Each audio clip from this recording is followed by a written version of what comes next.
Hi guys, welcome to Aussie's group. This is Vidisha Vitlani and I am live back again on yet another Saturday. I hope you guys are doing well. I hope you guys are fine, safe and coping up with the lockdown. I know it's difficult here in India. We have unlocked. So wherever you are, I hope you guys are safe and mentally, physically, emotionally, and financially, guys are doing great. And this is what I wish for you. So, my today's live lecture is for the beginners. It's a beginner session basically. And those of you who are advanced also can, listen to it so that you come to know that how to go about things. And thank you for joining me live. It's a Saturday morning, and I always know what a pain it is because I myself being a quite the night person. So yeah, coming for the beginners now. See, let's just say that you have decided to study. Let's say you've decided that okay, now I'm going to prepare for my IELTS exam. But most of you come up with the queries like, how do we start? Like, what do we do? Like, even though my English is good, I can do self preparation, or maybe I need certain help. How do I go about it? So, in this particular, video, I'm going to answer those questions for those who are novice, who are beginners, who do not know anything about IELTS, and I'm going to help you solve this thing. So the first thing, okay, what is the full form of IELTS? Which is International English Language Testing System, right? So while studying IELTS, what do you have to do? You have to make sure that your English is correct, right? So English is good. So you might have realized that there are few of your friends who study for like three months intensively and then they land up with a score of 5. But then there is this friend of yours who's like, I didn't prepare. I just studied the format. I did 2-3 tests for 2-3 days and I got a 7. Now, why this disparity? What happened? What is the difference between the two? The difference between the two is one is extremely competent with English, the other is not. It's like I'll tell you, let's just say you have to give an exam in your native language. Somebody's asking you a question in your native language, as simple as the directions, you'll be able to answer it because that's your native language, right? Something which is not your native language and you have to answer in that becomes difficult. So those of you who are competent in English, it's an advantage. I'm not saying that okay, you know English, IELTS is done, but it is needed, right? So, this is the first prerequisite. While preparing for IELTS, if you feel that you want to elevate your score, you want to improve your score, work on your English. Learn new words every day, learn different grammar rules every day, polish your spoken English, polish your fluency. Definitely, your score is going to get increased, and this is my word. Take it, okay? And those of you who are beginners who do not know, like for example, there are some people who don't know it properly, the language is not that great. What I would suggest is while studying IELTS, please simultaneously go for it. Because until and unless you polish your English, you will not get through IELTS. There are a lot of agents, there are a lot of people claiming it's okay if you don't know English, I'll still get you an A. No, sir, that is not the same. It is, I'm not going to pep talk you in any way. Okay, so this is my first requisite. Coming on. Now, what you do first thing is, I study and understand the RTS format and time and question types. This is your task, as simple as can be. Unlike PT, RTS has only 4 modules, okay? And these 4 modules, either paper based or computer based, either your, speak be taken care of.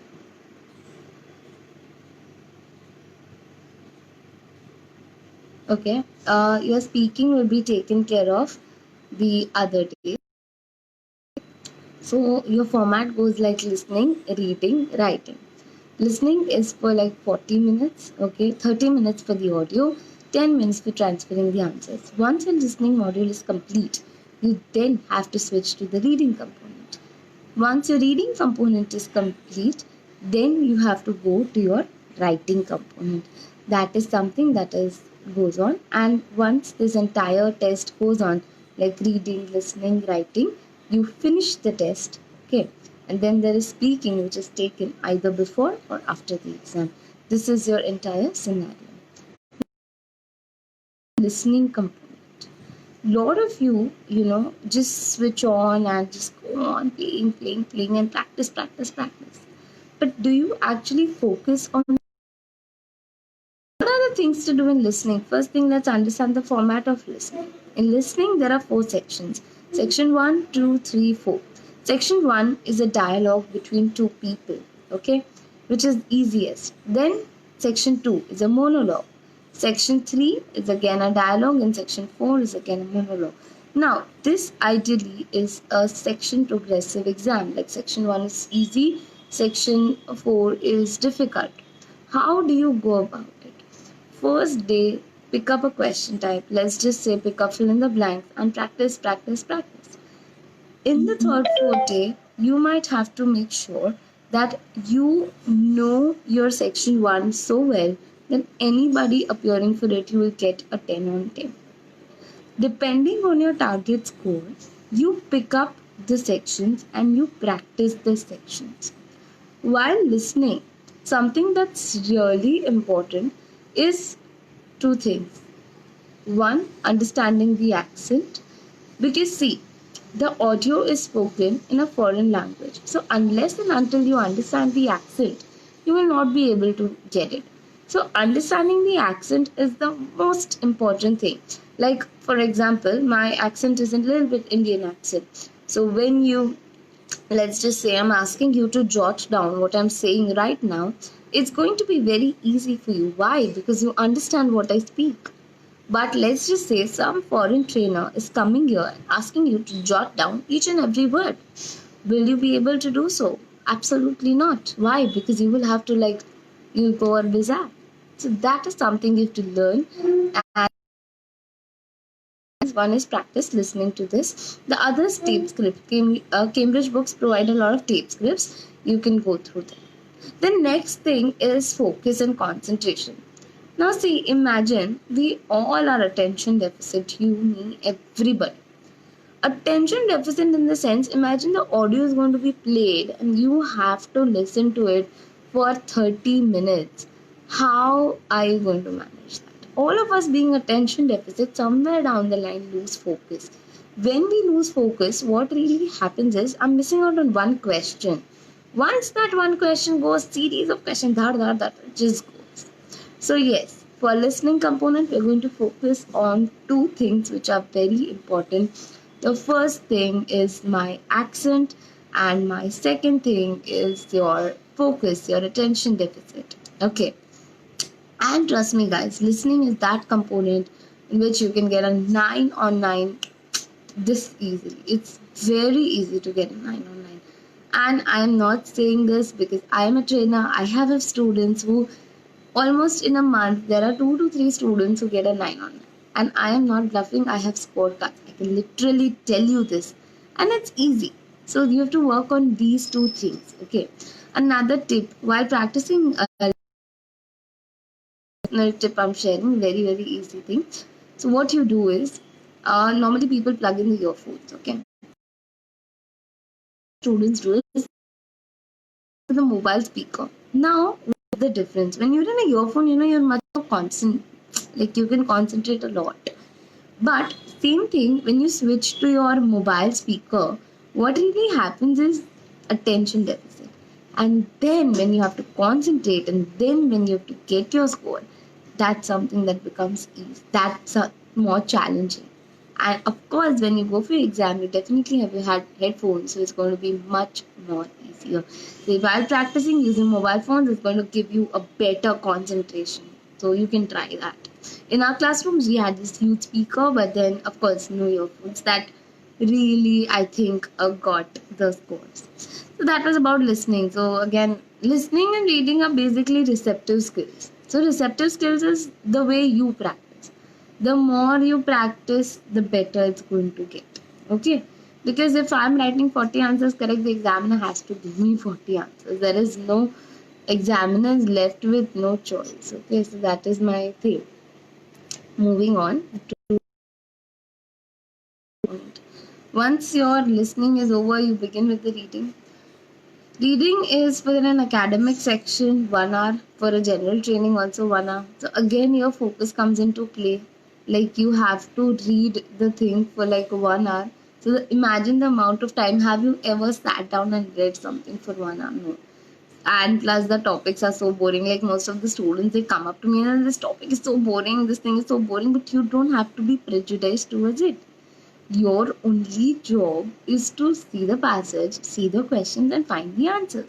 Where is the boredom coming from? Where am I asking to learn it by heart? Where am I going to take an exam out of it? I'm not doing anything. What's your job? Your job is to see the questions, you see the paragraph, find the answers from the paragraph. You have nothing to do with it, nothing else to do with it. Now, here, what is the most challenging part?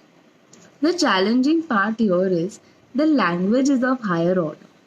Now, most of these passages, firstly, they're dull and boring, and second thing, what happens is the language that they use is like very different than what we're used to reading. That's what makes it more challenging. That's what creates this thing. So you have to again one more thing, getting used to it. For an academic passage, there will be 3 long passages. Per passage, you have 20 minutes to solve. So this accounts to speed. You really have to make sure that you read it very quickly. Earlier back, people said something like you don't need to read the whole paragraph. I don't believe in it anymore because, of course, you don't need to read the whole thing line by line, study it deeply.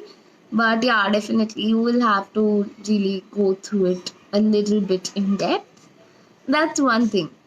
Yes, so time is important. So, how do you do with the time? So, there's something which I call as a script reading speed. That means if I read a book, if I'm reading a book, okay, I'm going to pick up the most boring of the books so that I don't like reading it. Don't pick up like something that you're excited about. Pick up something that you've been avoiding, okay? And what you do is read the book like I hate mechanical engineering, so my personal thing was like I picked up one of it. So I took one page, I read it, I read the second page. Now reading this took me like 5 minutes. Okay. Next day I'm trying. How much time is it taking? Maybe it took me 6. Next day I minimized it to 5. Next day 2 pages 4 minutes. Next day 2.5 pages 5 minutes. Third day 3 minutes, 6 minutes 3 pages. Improve that speed. If you're able to read it quickly, you're able to answer it quickly. That's what I mean. For the general training, there are a lot of tips and tricks you have to go through. There are different question types, some of them tricky, like match the information is tricky. Also, this goes for the academic ones also. There are 2, 3 question types which are really tricky, like match the headings, match the information, true, false, not given. Please hammer yourself with those questions. Daily make sure that you're practicing those questions. I have a lot of webinars on those, specifically those questions. Go through them. They're really good because I've given a lot of samples also about them. It will be helpful. I'm sure it's going to be helpful to you. Okay, moving on, what we're going to do next is what I'm going to take you through is once you're done with the reading component in your actual exam, you'll be exhausted because it is tiring. Like it is a tedious exam, so it is tiring. So then the next thing that you really do is go for your writing. When you're doing your writing component, make sure that you have all the presence of mind. Make sure that you are stable, because one thing, your mindset is going to get reflected in the paper, whoever you are, however pretentious you can be. It is going to get reflected. If I am exhausted, it's going to show. If I'm confused, it's going to show. If I'm clear, it's going to show. If I'm good, it's going to show. If I'm calm, it's going to show. So your mindset is going to be reflected in the paper. So please make sure, if you want, take a small like 2-3 minute break. That's what I did, and that's what I asked my students to do, so that you have enough time. Coming on to writing components, there are 2 parts: task 1, task 2. Task 1 is 3 bands, task 2 is 6 bands. Task 1 has around 150 words minimum, task 2 is 250 words. You give task 1 20 minutes, you give task 2 40 minutes. Task 1 is your letter or graph, and task 2 is your essay. So A lot of students again make this mistake. What's that mistake? They keep on studying task 2, task 2, task 2. With task 1, they just do the samples. Do you realize you also need those three bands? And do you realize those three bands are much more easier to get? So, how do you begin preparing for the writing component? First thing, again, you understand the format of it. How are you supposed to do the writing? How are you supposed to write? It is the most important. Then you go through the samples, tutorials, writing app. There are a lot of samples in there. Go and study. It's okay, you can read the samples elsewhere, but study samples according to the format. Then pick up each question type, write each question type, and get it evaluated. That is equally important. You can use the evaluation skills, you can use your trainers, you can use your, people who who are into this, but please go ahead and get this done. So your step one is for writing, understanding the format. Step two is reading the samples according to the format, writing each question type and get it evaluated. Another thing, if you really want good marks in writing, is knowing the band descriptor table. I cannot stress enough the importance of it. With every lecture, I tell you it is the most important thing, because that is how IELTS evaluates. That is how IELTS does it. So that is again very very important, and I don't want you to be missing it. So the band descriptor table is something that you have to take into consideration, right? Apart, once you're done with that, okay, so then you have to make sure that you polish your English, like your grammar is good, your vocab is good, and of course you will need things according to the band descriptor table. So that is also very very important. The next thing that we go for is the speaking component. Now, in speaking, firstly, you have to be careful that your natural conversation you're good at. Then I think once you're good at natural conversation, you don't need anything else. It's hardly needed. So that is something that is the most important thing, right? So what I'm going to do with the speaking is first know my speaking. So speaking is basically a 12 to 20 minute, interview with the examiner, like your college interview, school interview.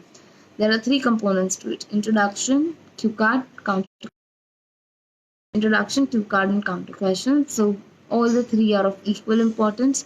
And as cue card is basically one topic which will be given to you, and you have to answer questions based on it. And it's easy basically. It's not something, but yes, I think that is a bit that requires a little bit of preparation, which I think you would be. I think you can indulge into it, right? So speaking again, same thing. Understand the format. Practice in front of the mirror. Practice your cue cards well. Practice your vocab well, because you know what happens sometimes while speaking, I have to think for words to speak. That should not happen. Your grammar should be fluid. Thing that I have realized, people are better with speaking than writing when it comes to grammar. These most important. You guys have any queries with preparation? Okay, regarding materials, go for official books. That is the best thing. Don't pick anything random from the internet. Doesn't work. I think I'm not probably. You can go on, because it's something I believe in. It's something my students have believed in and got good scores, and not because of anything else.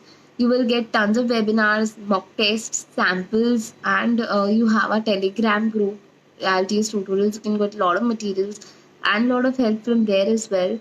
So you can go. It's really really good. Anybody has any questions when it comes to IELTS? I think for the beginners, I think main thing I would again say is understand the format. Take one question type at a time. Go component one module at a time. Again, don't rush into it. Get your basic English thought. Practice the test. Practice the samples. Get proper evaluation and consistency. Keep practicing every single day. I think for the beginners, that is something important. And once the beginners are sorted, do let me know if this really helps you to start preparing for the exam. If it does, I would be very helpful for you to get into much more detail. We also have online classes running. You can use us, you can use this particular classes, and it will help you, because obviously this is the time that we all would want to pick up, or this is the time we have for learning a new skill. So I hope this session is like really useful to you, and I'm going to see you next Saturday with another interesting topic. Guys, I would love if you suggest me the topic. I mean, genuinely, I would love to speak on to make explain you something that you really if you do so. So yeah, you can post things in the comment section. I'll be answering it to you. Also, I hope you guys are home. I hope you those of you working, I hope you guys are safe. And it's really a very good time to take care of yourselves. And please make sure that you all stay safe. And God bless us all. And thank you so much. I'm going to end the session for today. I'll see you again next Saturday. Again, a small thing. Those of you who want to join me tomorrow on our Insta page, Aussies Asia, you can join me live. And tomorrow is a Sunday, so at 6 o'clock I'll be live on Instagram. We can have a live conversation. You can ask me any questions and I will be answering for you. Bye.